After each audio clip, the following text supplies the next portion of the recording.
Evaluating the prospect after you've been there. That's all minor time. Here's major time. In the presence of the prospect. That's major time. And if you took a look, if you're in sales and you took a look at a week, you'd say, my gosh, I'm spending 90% of my time on minor stuff and so little time on the major stuff in the presence of.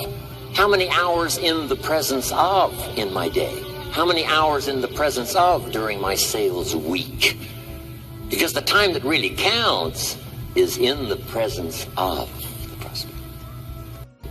Majors and minors. Here's another key time management essential. Don't mistake movement for achievement.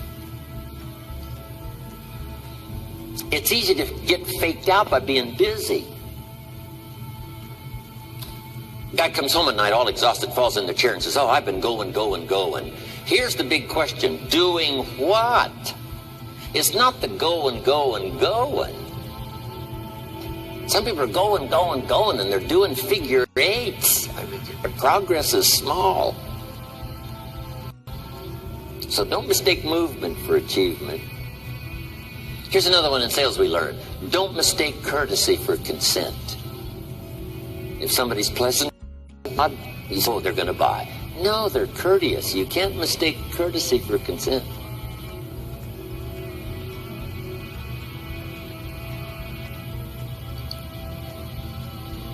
Now, here's a big one, concentration. I had to learn this. All those years ago, I'm in the shower trying to compose a letter. Found it turns out to be a strange letter. So here's what I learned to do. Save the work till you get to the office. Save the work till you get to the work.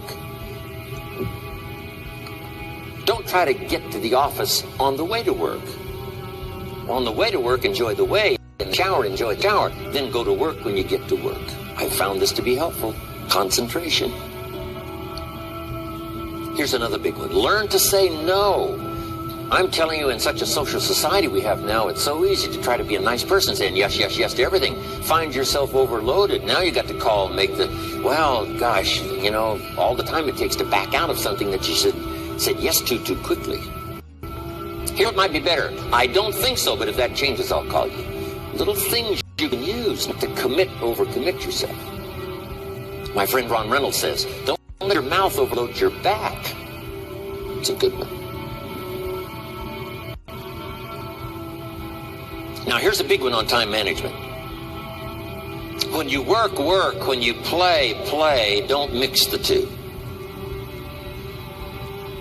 Don't work and play. I used to take my family to the beach, and I would bring my briefcase.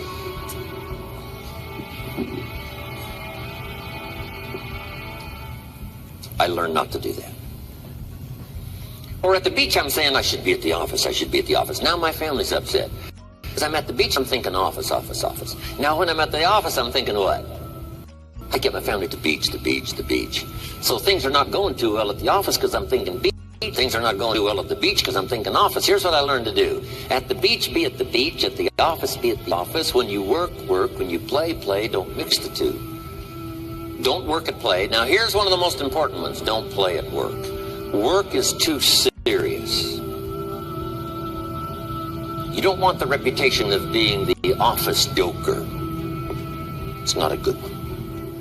Yes, there's time for some pleasant stories. Yes, there's time for a little humor. Yes, best a happy office, of course. But I'm telling you, you got to be serious about work because you're parting with a piece of your life for the work you do. Your work costs you a piece of your life. Here's what it's called. Serious business. Not grim, not unhappy, but serious. Key. Don't play at work. The old expression, I don't think we use it anymore, horse around at the office. Play around, play jokes, play tricks. No place, not at the workplace. At the beach, yes. At the bar, yes. Somewhere else, not work. You got to treat work with all due conservative passion. Because it's leading you to your future. Here's another key phrase. All work is good. You may not like your job, but if it's the stepping stones to get you to where you want to go, you got to appreciate your job. You don't have to have a passion for your job. Here's the ultimate passion, a passion for incredible success in every department of my life. That's the passion. But don't look down on some menial job you have to do to finally get you to where you want to go. No job is menial. No job is not, no, every job's noble. Training life for pay in the contribution to society. Next, analyze how you are. And if you have some weaknesses, if you can't, doesn't seem like you can change, here's the key, get it covered. I used to keep promising myself I'd keep the books. Finally, I gave that up. And back then, it only took me an extra $50-60 a month for some accountant to keep the books. I said, no, I'm going to save the $50. You can't believe what I started losing productivities because I tried to save the $50. So the key is, a lot of the time you can stay like you are, but just make sure you get it covered. Okay. Next, beware of the telephone and all other systems of communication, especially the telephone at home and systems of communication at home. And here's one of the best lines I've got for you for the weekend. Let all communication systems serve you, but don't intrude. When it comes time to have dinner with your family, you shut off all systems, unless the ones that can take messages silently. Don't let the phone ring. Don't let anybody intrude, come through the front door nor the back door, nor through the telephone or any other device. So you can't reach John and his family when he's having dinner. The President of the United States couldn't get through. If you develop that kind of a reputation, father, mother, when we have dinner, when we're visiting and have this time with our family, nothing intrudes. So don't let these clever little devices keep intruding. You've got to have a place that's sacrosanct, it's valuable. You don't let anything in for that period of time. Okay. Isn't that good advice? Excellent advice. Here's the next one. Read all the books. You know, I've only got a few notes here on my management, but if you've got some particular challenges, you run a big organization, a big corporation, you've got challenges, there's plenty of books. Now, here's what's next. Just be more alert to the things that might be stealing your time. Here's why. Time is like capital. You can't let someone steal your seed corn. You can't let someone steal your capital. And you can't let someone steal your time. You must designate your time. And some of the time that you designate, you must not let anyone steal. Casual time, you might let someone intrude and steal a little bit and take a little bit, but not serious time.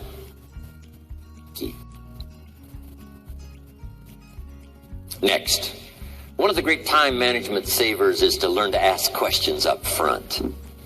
Sometimes you talk to somebody for an hour, and then you ask questions and find out if you would have asked those questions up front, you could have saved yourself an hour. Asking questions up front helps you to get to the problem now. But if you just launch into some discourse, you might waste 30 minutes, waste an hour, when here's what you should have been talking about.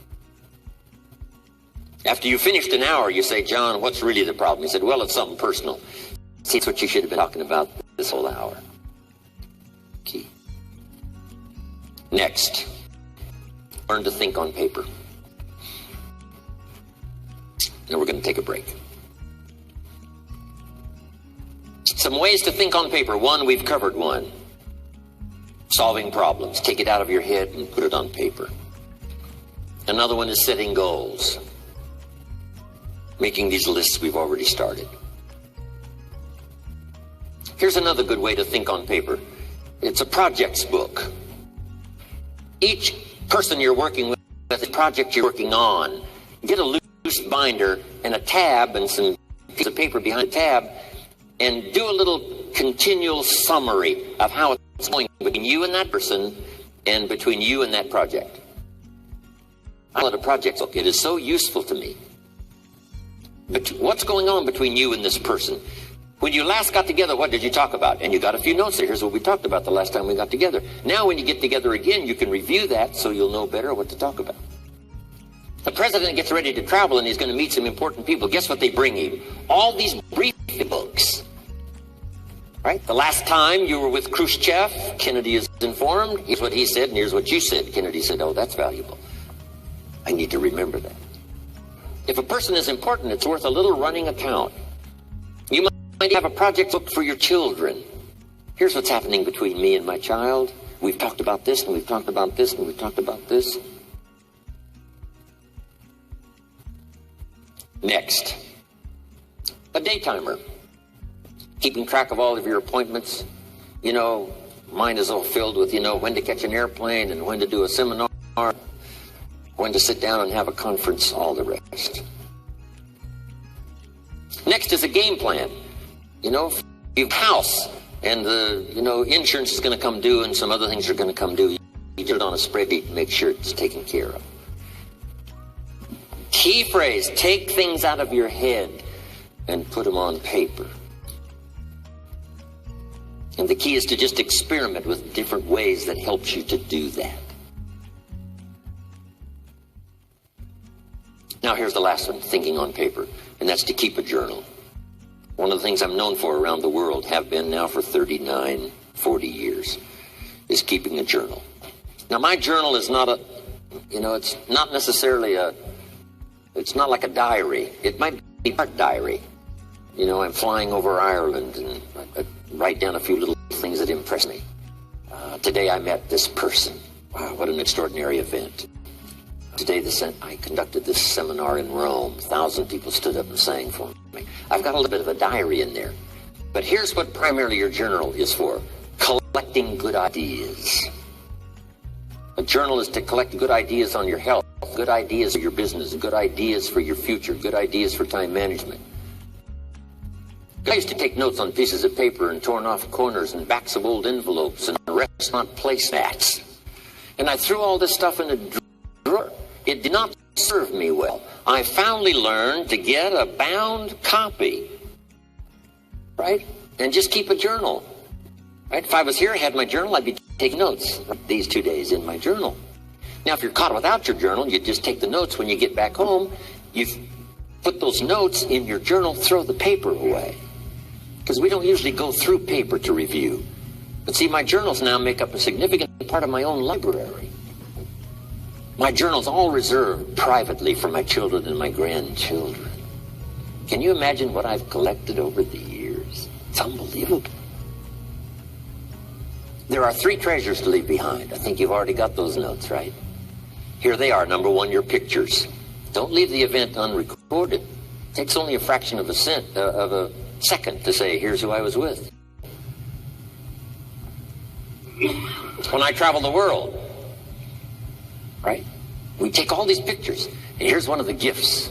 People send me the pictures they took of me and them. It's part of the treasures I have on the farm. Incredible. A picture's worth 1,000 hours to describe the scene, the emotion, what happened. Say, wow, this was an extraordinary day for me when I met these people. Here's what they told me happened to them when they went to my seminar 10 years ago. Wow, the drama comes back if you've taken the pictures. It's one of the treasures to leave behind when you go. Remember the old photographs that we have now of, 100 years ago, 70, 80 years ago, just a few photographs? What would it be like if you had thousands of photographs of the past, of your history, your mother, your father, right? Grandparents? So change all of that now for your children. Leave all your photographs as a record. Here's what's next to leave behind, and that's your library. The books that changed your life, the books that changed your health, the books that rescued you from oblivion, the books that you passed on to other people, they were so exciting for you, the books that made you financially independent, the books that developed your leadership, the books that gave you wisdom to ponder when things were tough, the books that got you through the winter, the books that get you to plant in the spring and harvest in the fall. What a treasure leave behind. If you do that, here's what's for sure. Your books will be more valuable than your furniture.